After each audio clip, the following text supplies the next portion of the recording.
창세기 4장. 아담이 자기 아내 하와와 잠자리를 같이 했습니다. 그러자 하와가 임신을 하여 가인을 낳았습니다. 하와가 말했습니다. 여호와의 도우심으로 내가 남자아이를 얻었다. 하와는 또 가인의 동생 아벨을 낳았습니다. 아벨은 양을 치고 가인은 농사를 지었습니다. 세월이 지난 뒤에 가인은 땅의 열매를 하나님께 제물로 바쳤습니다. 아벨은 처음 태어난 아기 양과 양의 기름을 바쳤습니다. 여호와께서는 아벨과 그의 제물은 받으셨으나 가인과 그의 제물은 받지 않으셨습니다. 가인은 매우 화가 나서 안색이 변하였습니다. 여호와께서 가인에게 물으셨습니다. 네가 왜 화를 내느냐? 왜 안색이 변하느냐? 네가 좋은 마음을 품고 있다면 어찌 얼굴을 들지 못하겠느냐? 네가 좋은 마음을 품지 않으면 제가 너를 지배하려 할 것이다. 죄는 너를 다스리고 싶어 하지만 너는 죄를 다스려야 한다. 가인이 자기 동생 아벨에게 들로 나가자 하고 말했습니다. 그들이 들에 나가 있을 때에 가인이 자기 동생 아벨을 쳐 죽였습니다. 여호와께서 가인에게 말씀하셨습니다. 네 동생 아벨은 어디 있느냐? 가인이 대답했습니다. 저는 모릅니다. 제가 동생을 지키는 사람입니까? 여호와께서 말씀하셨습니다. 네가 무슨 일을 했느냐? 네 동생 아벨의 핏소리가 땅에서 나에게 호소하고 있다. 땅이 그 입을 벌려 네가 흘리게 한 네 동생의 피를 네 손에서 받아 마셨다. 그러므로 너는 이제 땅에서 저주를 받을 것이다.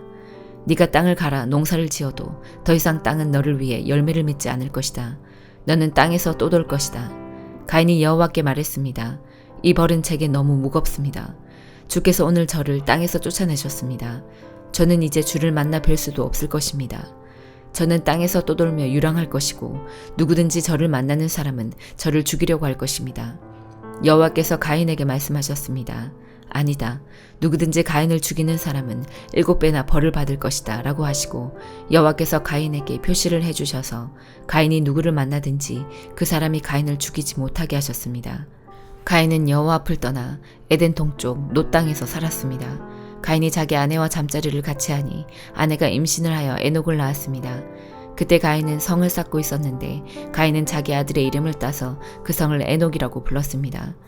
에녹은 이랏을 낳고 이랏은 무우야엘을 낳고 무우야엘은 무드사엘을 낳고 무드사엘은 라멕을 낳았습니다. 라멕은 두 아내를 얻었습니다. 한 아내의 이름은 아다이고 다른 아내의 이름은 실라입니다. 아다는 야발을 낳았습니다. 야발은 장막에 살면서 짐승을 치는 사람의 조상이 되었습니다. 야발의 동생은 유발인데 그는 수금을 켜고 퉁소를 부는 사람들의 조상이 되었습니다. 실라는 두발 가인을 낳았습니다. 두발 가인은 구리와 철 연장을 만들었습니다. 두발 가인의 누이는 나아마입니다. 라멕이 자기 아내들에게 말했습니다. 아다와 실라여 내 말을 들어라. 라멕의 아내들이여 내 말에 귀를 기울여라. 나는 나에게 상처를 입힌 사람을 죽였다. 나를 상하게 한 젊은이를 죽였다. 가인을 죽인 사람은 7배로 벌을 받지만 라멕을 죽인 사람은 77배로 벌을 받을 것이다. 아담이 다시 자기 아내 하와와 잠자리를 같이 했습니다. 그리하여 하와가 아들을 낳았습니다. 하와는 그 아들의 이름을 셋이라고 지었습니다. 하와가 말했습니다. 가인이 아벨을 죽였으므로 하나님께서 아벨 대신에 다른 아기를 주셨다. 셋도 역시 아들을 낳고 아들의 이름을 에노스라고 지었습니다. 그때부터 사람들은 여호와의 이름을 부르며 예배를 드리기 시작했습니다. 마태복음 4장. 그 후 예수님께서는 성령에게 이끌려 광야로 가셔서 마귀에게 시험을 받으셨습니다. 예수님께서는 40일 내내 금식하셔서 매우 배가 고팠습니다. 시험하는 자가 예수님께 와서 이렇게 말했습니다. 만일 당신이 하나님의 아들이라면 이 돌에게 빵이 되라고 명령해 보시오. 예수님께서 대답하셨습니다. 성경에 사람이 빵으로만 살 것이 아니라 하나님의 입에서 나오는 모든 말씀으로 살 것이다 라고 기록되어 있다. 그러자 마귀는 예수님을 거룩한 성으로 데리고 가서 성전 꼭대기에 세웠습니다. 마귀가 말했습니다. 만일 당신이 하나님의 아들이라면 뛰어내리시오. 성경에 하나님께서 당신을 위해 천사들에게 명령하실 것이다. 그들은 손으로 당신을 붙잡아 발이 돌에 부딪히지 않도록 할 것이다 라고 기록되어 있어. 예수님께서 마귀에게 대답하셨습니다. 성경에 주 너희 하나님을 시험하지 말라고 기록되어 있다. 다시 마귀는 예수님을 높은 산으로 데리고 갔습니다. 마귀는 예수님께 세상의 모든 나라와 그 영화로운 모습을 보여주었습니다. 마귀는 이렇게 말했습니다. 만일 당신이 나에게 절하고 경배한다면 이 모든 것을 주겠소. 예수님께서 마귀에게 말씀하셨습니다. 사탄아 썩 물러가거라. 성경에 오직 주 너희 하나님께만 경배하고 그를 성결하고 기록되어 있다. 그러자 마귀가 예수님에게서 떠나가고 천사들이 예수님께 와서 시중을 들었습니다. 예수님께서 요한이 감옥에 갇혔다는 소식을 들으시고 유대에서 갈릴리로 돌아가셨습니다. 예수님께서는 나사렛을 떠나 스불론과 납달리 지역의 갈릴리 호숫가에 있는 가버나움으로 옮기시고 거기서 사셨습니다. 이렇게 하여 예언자 이사야의 말이 이루어졌습니다. 스불론 땅과 납달리 땅, 호수로 가는 길목, 요단강 건너편, 이방 사람들이 사는 갈릴리. 이곳 어둠에 사는 백성들이 큰 빛을 보았다. 죽음의 그늘과 같은 땅에 앉아있는 사람들에게 빛이 비추었다. 이때부터 예수님께서 회개하라, 하늘나라가 가까이 왔다라고 외치며 전도를 시작하셨습니다. 예수님께서 갈릴리 호숫가를 거니시다가 두 형제 베드로라고 하는 시몬과 그의 동생 안드레가 호수에 그물을 던지는 것을 보셨습니다. 그들은 어부였습니다. 예수님께서 그들에게 말씀하셨습니다. 나를 따라오너라. 내가 너희를 사람을 낚는 어부로 삼겠다. 그 즉시 시몬과 안드레는 그물을 버려두고 예수님을 따랐습니다. 예수님께서는 계속 거니시다가 또 다른 두 형제 세베대의 아들 야고보와 그의 동생 요한이 배 안에서 아버지 세베대와 함께 그물을 수선하고 있는 것을 보았습니다. 예수님께서 그들을 부르셨습니다. 그들도 그 즉시 배와 아버지를 버려둔 채 예수님을 따랐습니다. 예수님께서 갈릴리 모든 곳을 다니시며 유대인들의 회당 안에서 가르치시고 하늘나라에 대한 기쁜 소식을 전해주셨습니다. 그리고 사람들의 갖가지 병을 고쳐주셨습니다. 예수님에 대한 소문이 시리아 전역으로 퍼졌습니다. 사람들은 병든 사람을 모두 데리고 예수님께 나아왔습니다. 그들은 여러 가지 병으로 고통받고 있었는데 통증에 시달리는 사람, 귀신 들린 사람, 간질병에 걸린 사람, 그리고 중풍에 걸린 사람들이었습니다. 예수님께서 그들을 고쳐주셨습니다. 그리하여 갈릴리, 데가볼리, 예루살렘, 유대 그리고 요단강 건너편에서 온 많은 사람들이 예수님을 따랐습니다. 에스라 4장. 유다와 베냐민의 적들은 돌아온 포로들이 이스라엘의 하나님이신 여호와를 위해 성전을 짓는다는 이야기를 듣고 스룹바벨과 각 집안의 지도자들에게 와서 말했습니다. 성전 짓는 일을 우리도 돕게 해주시오. 우리도 당신들의 하나님을 섬기고 싶소. 우리는 아시리아 왕 에살핫돈에 의해 이곳에 온 첫날부터 지금까지 당신들의 하나님께 제물을 바쳐왔소. 그러나 스룹바벨과 예수아와 이스라엘의 지도자들이 대답했습니다.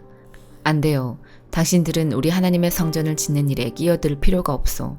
성전은 우리가 지을 것이요. 이 성전은 이스라엘의 하나님 여호와를 위한 것이요. 페르시아 왕 고레스가 우리더러 그 성전을 지으라고 명령했소.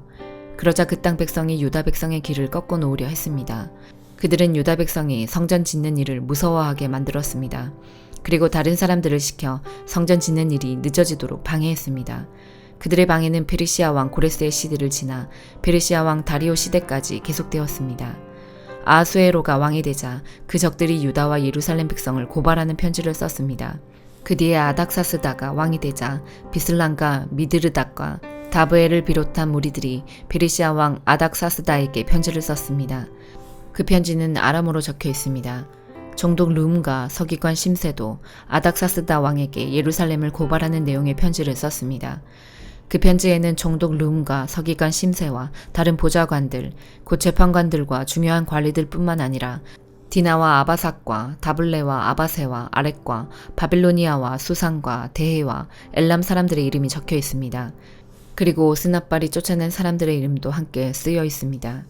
그들은 오스납발이 사마리아 성과 유프라테스 강 서쪽의 다른 지방에서 살게 한 사람들입니다. 그들이 아닥사스다 왕에게 보낸 편지의 내용은 이러합니다. 유프라테스 강 서쪽 지방에 사는 왕의 종들이 아닥사스다 왕에게 드립니다. 왕이시여, 왕께서 저희에게 보낸 유다인들을 기억하실 줄로 압니다.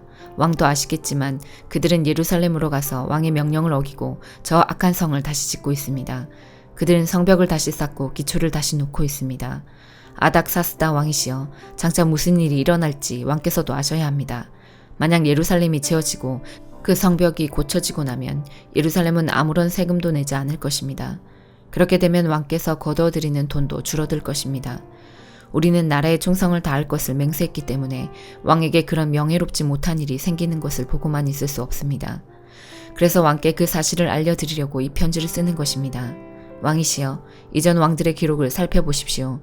그러면 예루살렘 성이 반역의 성이라는 것을 발견하게 될 것입니다. 예루살렘은 왕들을 괴롭히던 곳이고 페르시아가 다스렸던 다른 지역들까지 피해를 입혔던 곳입니다. 오래전부터 그곳은 반역을 일삼았습니다. 그 성이 멸망한 것도 그 때문입니다. 아닥사스다 왕이시여, 이 사실을 아셔야 합니다. 이 성을 다시 짓는 일과 성벽 보수 작업이 끝나게 되면 왕께서는 유프라테스 강 서쪽 지방을 다 잃게 될 것입니다. 그러자 아닥사스다 왕이 이런 답장을 보냈습니다. 총독 르문과 서기관 심세에게, 그리고 그들과 더불어 사마리아에 사는 모든 백성과 유프라테스 강 서쪽 지방에 있는 다른 사람들에게 보낸다. 너희들 모두 평안하기를 바란다. 그대들이 보낸 편지는 번역하여 잘 읽어보았다. 내가 옛 기록을 찾아내라고 명령하여 알아본 결과 예루살렘은 오랫동안 반역을 일삼던 곳임이 드러났다. 예루살렘은 문제를 일으키고 말썽을 부리던 곳이다. 예루살렘에는 강한 왕들이 있었다. 그들은 유프라테스 강 서쪽 지방 전체를 다스리면서 온갖 세금을 거둬들였다. 이제 그들에게 명령을 내려 이를 멈추게 하여라. 내가 명령을 내리기 전까지는 예루살렘 성을 다시 짓지 못한다. 이 일을 틀림없이 하도록 하여라. 예루살렘 성을 짓는 일이 계속되면 나라가 피해를 입게 된다. 르움과 서기관 심세와 다른 사람들이 이 편지를 읽었습니다. 그리고는 재빨리 예루살렘의 유다 사람들에게 가서 하던 일을 멈추게 했습니다. 그리하여 예루살렘에서 하나님의 성전을 짓는 일이 페르시아 왕 다리오 2년까지 중단되었습니다. 사도행전 4장. 베드로와 요한이 백성들에게 말하고 있을 때 제사장들과 성전을 경비하던 사람들과 사두개파 사람들이 몰려왔습니다. 그들은 두 사도가 백성들에게 죽은 자 가운데서 부활하신 예수님을 가르치고 그들에게 설교하는 것 때문에 마음이 편치 않았습니다. 유대 지도자들은 베드로와 요한을 붙잡았습니다. 그러나 날이 어두워졌기 때문에 두 사람을 다음 날까지 감옥에 가두었습니다. 그러나 베드로와 요한의 설교를 들은 사람 중에서 많은 사람들이 믿음을 갖게 되었는데 그 수가 5,000명 정도나 되었습니다. 이튿날 유대 통치자들과 장로들과 율법사들이 예루살렘에 모였습니다. 대제사장 안나스를 비롯하여 가야바, 요한, 알렉산더, 그리고 대제사장 가문에 속한 사람들이 다 모였습니다. 그들은 베드로와 요한을 앞에 세워놓고 도대체 너희가 무슨 능력으로 또 누구의 이름으로 이런 일을 하느냐라며 신문하기 시작하였습니다. 그때 베드로가 성령으로 충만하여 그들을 향해 다음과 같이 대답했습니다. 백성의 통치자와 장로님들, 여러분이 묻고자 하는 것이 오늘 우리가 태어날 때부터 걷지 못하는 사람에게 행한 선한 일에 관한 것입니까? 그 사람이 어떻게 해서 낫게 되었는지를 묻는 것입니까?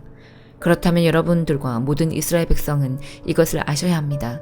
이 사람이 나은 것은 나사렛 예수 그리스도의 능력으로 말미암은 것이라는 사실입니다. 여러분들은 십자가에 못 박았지만 하나님께서 다시 살리신 나사렛 예수 그리스도의 이름으로 이 사람이 완전히 나음을 얻어 여러분 앞에 서 있습니다. 이 예수님은 건축자들이 버린 돌이지만 집 모퉁이의 머릿돌이 되셨습니다. 예수님 외에는 다른 어떤 이에게서도 구원을 받을 수 없습니다. 하나님께서는 온 세상에 우리가 구원받을 만한 다른 이름을 주신 적이 없습니다. 공의회 의원들은 베드로와 요한이 교육을 받지 못한 평범한 사람인 줄 알고 있었는데 이렇게 담대하게 말하는 것을 보고 놀랐습니다. 그제서야 비로소 그들은 베드로와 요한이 예수님과 함께 있던 사람이라는 것을 알게 되었습니다. 그들은 태어날 때부터 걷지 못하던 사람이었다가 지금은 나은 사람이 베드로와 요한 곁에 서 있는 것을 보고는 더 이상 아무것도 물을 수가 없었습니다. 그래서 그들은 베드로와 요한에게 공의회에서 나가 있으라고 한 뒤에 서로 의논하였습니다. 이 사람들을 어떻게 하면 좋겠소? 예루살렘에 사는 사람이라면 누구나 이들이 큰 표적을 행한 것을 알고 있소. 그리고 우리도 그것을 부인할 수 없소. 하지만 이 일이 사람들 사이에 더 이상 퍼지지 않게 하기 위해서라도 앞으로는 예수님 이름으로 아무에게도 말하지 말라고 그들에게 경고해 두는 것이 좋을 듯하오. 그래서 그들은 베드로와 요한을 다시 불러 절대로 예수님의 이름으로 말하지 말고 가르치지도 말라고 경고했습니다. 그러나 베드로와 요한은 이렇게 대답했습니다. 우리가 하나님의 말씀을 듣는 것과 여러분의 말을 듣는 것 중에 하나님께서 보시기에 어느 것이 더 옳은 것인지 한번 판단해 보십시오. 우리는 우리가 보고 들은 것을 말하지 않을 수가 없습니다. 조금 전에 일어난 일을 본 사람들이 하나님을 찬양하고 있었기 때문에 유대 통치자들은 두 사람을 어떻게 처벌해야 할지 결정할 수가 없었습니다. 그래서 그들은 몇 마디 경고만 더하고 사도들을 놓아주었습니다. 이 기적으로 병이 나은 사람은 40살이 넘은 사람이었습니다. 베드로와 요한은 유대 통치자들에게서 풀려나자 동료들에게로 가서 대제사장과 장로들이 자기들에게 한 말을 그대로 전해주었습니다. 동료들은 그 말을 듣고 소리를 높여 한마음으로 하나님께 기도했습니다. 하늘과 땅과 바다와 그 가운데 있는 모든 것을 창조하신 전능하신 주님, 주님께서는 주님의 종인 우리 조상 다윗의 입을 빌려 성령으로 이렇게 말씀하셨습니다. 어찌하여 민족들이 화를 내며 어찌하여 백성이 헛된 계획을 세우는가. 세상의 왕들이 일어나며 통치자들이 주님과 그분의 그리스도를 대항하기 위해 한자리에 모였다. 실제로 헤롯 안티파스와 본디오 빌라도가 이방인들과 이스라엘 백성과 합심하여 주님의 거룩한 종이며 주님께서 기름 부어 그리스도로 세우신 예수님에 대해 음모를 꾸미기 위해 이곳 예루살렘에 모였습니다. 이전에 주님께서 주님의 능력과 뜻대로 계획하신 일을 이 사람들이 그대로 행하였습니다. 주님, 이제 그들이 우리를 위협하고 있는 것을 굽어 살피소서. 또 주님의 종들이 주님의 말씀을 담대하게 말할 수 있도록 용기를 주소서. 주님의 손을 펼쳐 병을 낫게 해주시며 주님의 거룩한 종 예수님의 이름으로 표적과 기적을 행하소서. 제자들의 기도를 마치자 그들이 모여있는 곳이 흔들렸습니다. 제자들은 모두 성령으로 충만해져서 하나님의 말씀을 담대하게 전하였습니다. 믿는 사람들의 무리가 다 한 마음과 한 정신으로 자기 것을 자기 것이라고 말하는 사람이 한 사람도 없이 자기가 가지고 있는 모든 것을 서로 나누어 썼습니다. 사도들은 계속해서 큰 능력으로 주 예수님의 부활을 증언하였습니다. 하나님께서는 모든 사람들에게 더 많은 은혜를 베푸셨습니다. 그들 중에 부족한 것이 있는 사람은 한 사람도 없었습니다. 때로는 밭이나 집 있는 사람이 밭이나 집을 팔아 판 돈을 사도들에게 가져와 사도들의 발 앞에 놓았습니다. 그러면 사도들은 그 돈을 필요한 사람들에게 각각 나누어 주었습니다. 믿는 사람 중에 요셉이라는 사람이 있었습니다. 사도들은 그 사람을 바나바라고 불렀습니다. 바나바란 이름의 뜻은 격려하는 사람입니다. 바나바는 키프로스에서 태어난 레위 지파 사람입니다. 요셉이 자기의 밭을 팔아 그 돈을 사도들의 발 앞에 갖다 놓았습니다. 아멘.